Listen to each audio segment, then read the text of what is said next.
కేసర్ బాదాం అన్న సిబిఎన్ గారి గురించి అంటున్నా, ఒక్కసారి విందాం. ఫేక్ సోషల్ మీడియా పోస్టులు పెడితే చాలా సీరియస్ యాక్షన్ తీసుకుంటామని సిబిఎన్ గారు పెద్ద వార్నింగ్ ఇచ్చారు, which is good. We all must welcome it. ఇక్కడ నాకు చిన్న క్వశ్చన్ ఏంటి అంటే, తిరుమల లడ్డూలో నెయ్యికి బదులుగా యానిమల్ ఫ్యాట్ కలిసింది అనే డిక్లరేటివ్ స్టేట్మెంట్ సిబిఎన్ గారు చేశారు.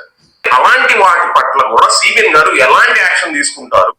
ఒరే ఎర్రి సన్నాసి, మన పార్టీ 2019లో వివేకానంద రెడ్డి గారి హత్య జరిగినప్పుడు నారాసుర రక్త చరిత్ర అని సాక్షి న్యూస్ ఛానల్లో అలాగే సాక్షి మీడియాలో పెద్ద పెద్ద తాటికాయంత అక్షరాలు వేసి హైలైట్ చేశారురా. ఆ కేసుని సిబిఐకి కూడా హ్యాండ్ ఓవర్ చేశారు. ఆ కేసుని సరిగ్గా పూర్తిగా ఇన్వెస్టిగేషన్ చేయలేదని సిబిఐ వాళ్ళు సునీతమ్మ సుప్రీంకోర్టులో పిటిషన్ కూడా వేశారు. ఒకవేళ కనుక కూటమి ప్రభుత్వం 2019లో జరిగిన ఫేక్ న్యూస్ మీద కనుక యాక్షన్ తీసుకోవడం మొదలు పెడితే ముందల పగిలిపోయేది మన బ్యాకులేరా. అలాంటి మన సోషల్ మీడియా, మన సాక్షి న్యూస్ ఛానల్ అలాగే మన సాక్షి న్యూస్ పేపరు కొన్ని వేల కొద్ది ఫేక్ న్యూస్ని వండి వాచ్ని. ఇప్పుడు ఎందుకురా నీకు అవన్నీ కొనుక్కున్న గుర్రాన్ని లేపి తండించుకున్నట్టు నిద్ర నువ్వు చేసే వ్యవహారాలు మొత్తం.